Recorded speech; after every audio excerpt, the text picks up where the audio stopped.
का संदेश देने वाले तथागत भगवान बुद्ध, संत गुरु रविदास जी, संत कबीरदास जी, गुरु नानक देव जी, ज्योतिबा फूले जी, शिवाजी महाराज, सावित्रीबाई फूले जी, फातिमा शेख जी, नारायण गुरु जी, पेरियार रामास्वामी नायकर जी, डॉक्टर बाबा साहेब अम्बेडकर जी, माता रमाबाई जी, जगदेव बाबू कुशवाहा जी, ललित सिंह यादव जी, वर्मा जी और मानवर कांचीराम साहब सहित समाज के सभी महापुरुषों के चरणों में कोटि कोटि नमन करते हुए आदरणीय विपक्ष के नेता, जननायक, न्याय योद्धा राहुल गांधी जी और मंच पर बैठे सभी अतिथिगण और सामने आए हुए मेरे सभी समाज के अतिथिगण, मुझे खुशी है कि ये एक यूनिक तरह का प्रोग्राम हमने आयोजित किया।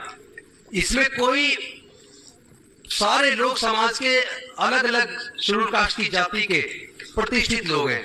इसमें डॉक्टर्स हैं, इसमें एडवोकेट्स हैं, इसमें इंजीनियर्स हैं, इसमें प्रोफेसर्स हैं। वो लोग हैं जो पूरे समाज को प्रभावित करते हैं। क्योंकि राजनीतिक सभा होती है तो उसमें तो पूरी भीड़ बुलाई जाती है। यहाँ भीड़ नहीं, एक एक व्यक्ति ऐसा है जिसके पीछे लाखों लोग हैं, जिनकी वीडियोज लाखों लाखों करोड़ों लोग देखते हैं। ऐसे लोग आज हमारे बीच बैठे हैं। तो साथियों, आज का जो विषय है वंचित समाज की दशा अब क्या हो गई है, इससे पहले क्या दशा थी, वो दशा सुधरी तो किस वजह से सुधरी, और आज हमारी दशा जो बिगड़ रही है किस कारण से बिगड़ रही है, उस दशा से उभरने के लिए हमारे पास दिशा क्या है। उस दिशा पे हम लोगों ने विद्वान लोग बुला के चर्चा की और राहुल जी उस पर हमारा मार्गदर्शन करेंगे कि इस दिशा में कैसे बढ़ा जाए। क्यों, वो मैं इसलिए कह रहा हूं, हम लोगों ने जब इस बात पे चिंतन शुरू किया, ऐसे कौन से कारण हैं कि जल जंगल जमीन कोई अपनी माँ के पेट से लेके पैदा नहीं होता। होता है क्या?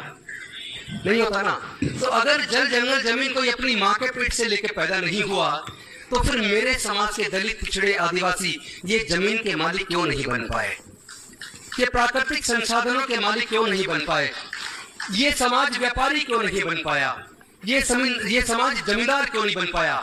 ये सवाल तो राहुल जी जायज है ना, क्यों नहीं बन पाया? तो अगर इसका कारण खोजे तो एक ही कारण है, वो है मनुस्मृति। किसी भी देश को, किसी भी समाज को संचालित करने के लिए एक व्यवस्था होती है। इस भारत को संचालित करने की जो व्यवस्था थी वो मनुस्मृति थी। संविधान के आने से पहले देश मनुस्मृति से चलता था, और वो मनुस्मृति जो ये कहती है कि देश में शूद्रों और अछूतों को पढ़ने का अधिकार नहीं है, शूद्रों और अछूतों और महिलाओं को पढ़ने के साथ साथ व्यापार करने का अधिकार नहीं है, और इन वर्गों को संपत्ति रखने का भी अधिकार नहीं है। क्योंकि अब से लगभग 500 साल पहले सिख धर्म की स्थापना हुई, अब से लगभग 1400 साल पहले इस्लाम की स्थापना हुई, अब से लगभग 2000 साल पहले ईसाई धर्म की स्थापना हुई, अब से लगभग 2550 साल पहले बुद्ध धर्म की स्थापना हुई, अब से लगभग 2600 साल पहले, 2600 साल पहले जैन धर्म की स्थापना हुई। उससे पहले तो कोई धर्म नहीं था, सब इंसान थे, न कोई जाति थी, न वर्ण था। तो ये व्यवस्था कैसे ऐसी आई? जब आर्यंस के आने के बाद जो समाज को चलाने की व्यवस्था बनी मनुस्मृति से, उस मनुस्मृति ने हम लोगों से पढ़ने लिखने का, संपत्ति अर्जित करने का, व्यापार करने का, ये सारे अधिकार छीन लिए, जिसकी वजह से हम लोगों ने हजारों साल की गुलामी झेली।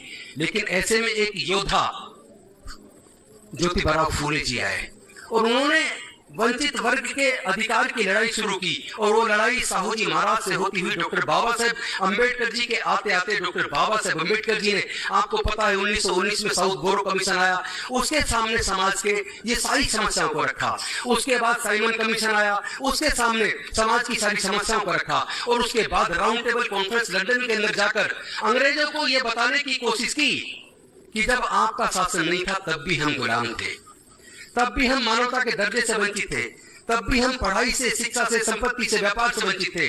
आपके आने के बाद क्या बदला? आज भी हम उस सार्वजनिक तालाब में जब जानवर पानी पी सकता, हम नहीं पी सकते।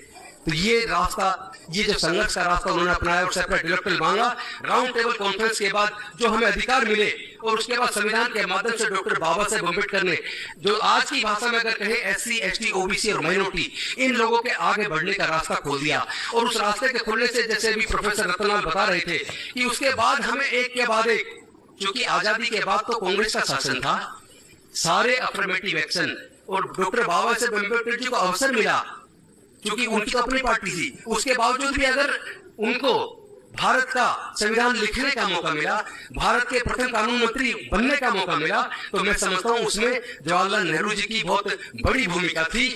और वो भूमिका, क्योंकि नेहरू जी और गांधी जी जानते थे डॉक्टर बाबा साहेब अम्बेडकर की प्रतिभा को, कि वो एक ऐसे इंसान है जो भारत में जहां विविधताओं का देश है, जहां कदम कदम पर अनेकों जातियां, अनेकों धर्म, अनेकों संस्कृतियां, अनेकों भाषाएं, ऐसे में इस भारत को जोड़ के बांध के रखना मुश्किल है।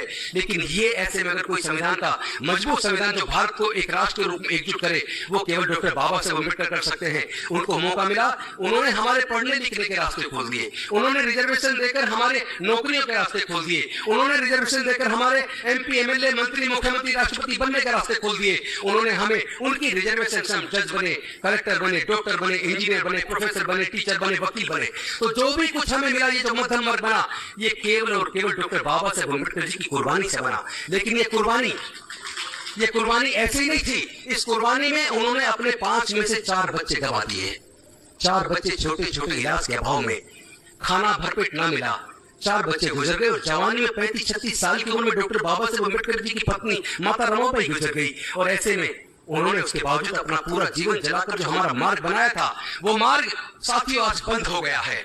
क्योंकि 1990 के आसपास से, उससे पहले खूब नौकरियां थी। हमारे मेरे जितने साथी बैठे, ज्यादातर ऐसे जो गरीबी परिवार से पैदा हुए, मजदूर थे उनके माँ बाप, लेकिन उन्हें स्कॉलरशिप से, जो स्कॉलरशिप भारत की सरकार ने, क्योंकि पहले तो सारी कांग्रेस की सरकार थी, सारी योजनाएं उन्होंने बनाई। और हम लोगों को, आपको याद होगा 20 सूत्री कार्यक्रम में, क्योंकि आज जो कांग्रेस की जो सरकार है, जो कांग्रेस पार्टी है, या चुनाव भी दिल्ली में लड़े, लेकिन वो अपने काम नहीं गिना पा रही। ये दुख की बात है। आपको याद होगा 20 सूत्री कार्यक्रम में पूरे देश के गांव के अंदर SC, ST, OBC के लोगों को, गरीब लोगों को 120 गज के मकान किसने दिया बताओ? कांग्रेस ने दिए। कोई याद दिला रहा है? कहां है मीडिया, कहां हमारे नेता? वो ये बता ही नहीं पा रहे कि आपने क्या किया। आज जो आधुनिक भारत का निर्माण हुआ, वो केवल और केवल किसकी देन आप समझ सकते हैं? उनके अफर्मेटिव एक्शन की वजह से हमें 120 गज के मकान पूरे देश के अंदर मिले। खेती के लिए पट्टे मिले, बेशक कब्जे ना मिले, कुछ लोगों को कब्जे मिले हो, लेकिन पट्टे मिले। और आज मैं बताता हूं 45 JJ क्लस्टर में लाखों लोगों को मकान। आज 2 पार्टी वादा कर रही है, जहां चुकी वहां मकान देंगे। अरे तुम तो आज वादा कर रहे हो, तुमने दिए कितने? 10-11 साल से तुम सत्ता में हो। लेकिन मैं याद दिलाता हूं 45 JJ क्लस्टर में कई लाख मकान झुग्गी वालों को अगर किसी ने दिए हैं, तो वो कांग्रेस की सरकार ने दिए हैं। इस बात से इनकार नहीं किया जा सकता।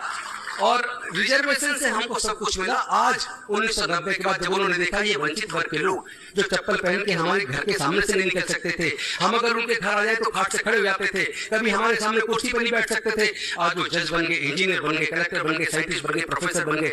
आज वो अपने हक के लिए बोलने लगे हैं, लड़ने लगे हैं। तो साथी उन्होंने क्या किया कि इनके पास ये जो ताकत आई है, ये पढ़ने से आई है, और दूसरा सरकारी नौकरी की वजह से आई है। तो उन्होंने सरकारी नौकरी और पढ़ाई का रास्ता बंद करने के लिए मनुस्मृति का इस्तेमाल करने की बजाय ऐसी व्यवस्था लागू की, धीरे धीरे भारत सरकार के सारे उपक्रम बेच दिए।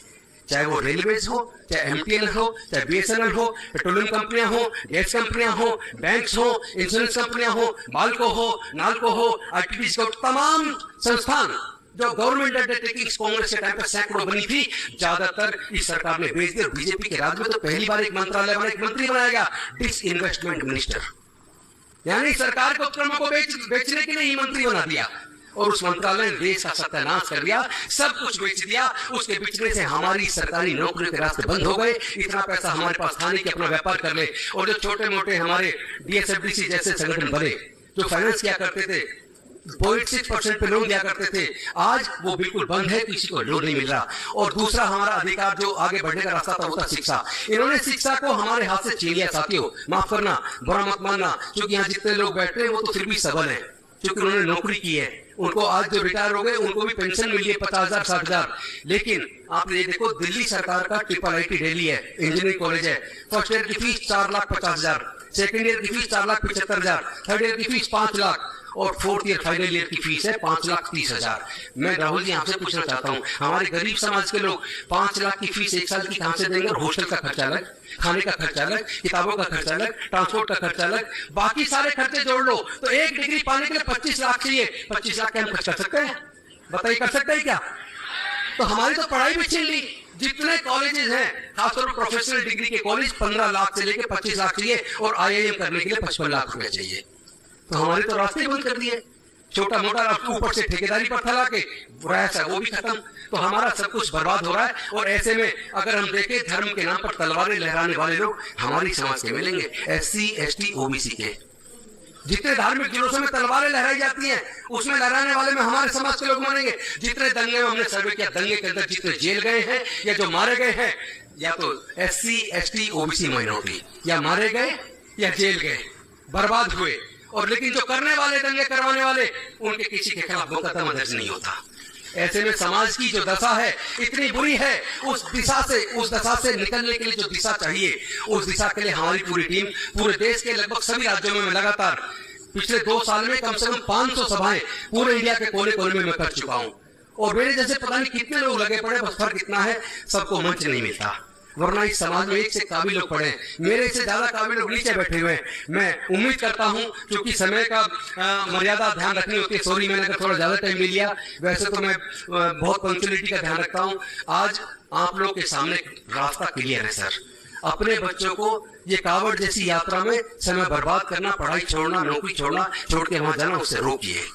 अगर वो वहां जाएंगे तो बर्बाद हो जाएंगे, कोई रास्ता नहीं है। अपने लोगों को धार्मिक जुलूसों में, कथावाचकों को सुनने में, तलवारें लहराने, वहां जाने से रोकिए। आपका बच्चा जाएगा या तो मारा जाएगा या दंगे में जेल जाएगा, लेकिन दंगा करवाने वाला खुश है, वो राज कर रहा है। 90% संसाधनों पर उसका कब्जा हो चुका है, सारे इंस्टीट्यूशन पर उनका कब्जा है, सारी यूनिवर्सिटी में जो प्रोफेसर लग रहे हैं वो केवल और केवल RSS के पैनल से लग रहे हैं, बाकी किसी का कोई नंबर नहीं आ रहा है।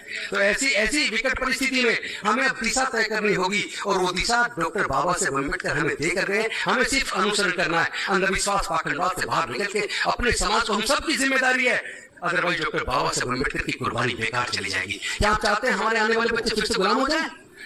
नहीं चाहते तो खड़े हो जाओ, सब लोग एकजुट होकर पूरे देश के अंदर जहां जहां आपकी रिश्तेदारी है, यार दोस्त हैं, जहां भी आप जा सकते जाइए, समाज को तैयार कीजिए, लड़ाई लड़नी होगी। अन्यथा हमें दोबारा गुलाम बनने से कोई रोक नहीं सकता। दोबारा डॉक्टर बाबा साहेब अम्बेडकर आने वाले नहीं है, माननीय कांशीराम साहब आने वाले नहीं है। ये लड़ाई हमें आपको खुद लड़नी होगी। हमें अपने घर में डॉक्टर अम्बेडकर पैदा करने होंगे, कांशीराम पैदा करने होंगे। हम लड़ेंगे, हम जीतेंगे। लोग टूट जाते हैं घर बनाने में, लेकिन कुछ लोग तरस नहीं खाते बस्तियां जलाने में। बहुत बहुत धन्यवाद, शुक्रिया। जय हिंद, जय भीम, जय भारत, जय संविधान।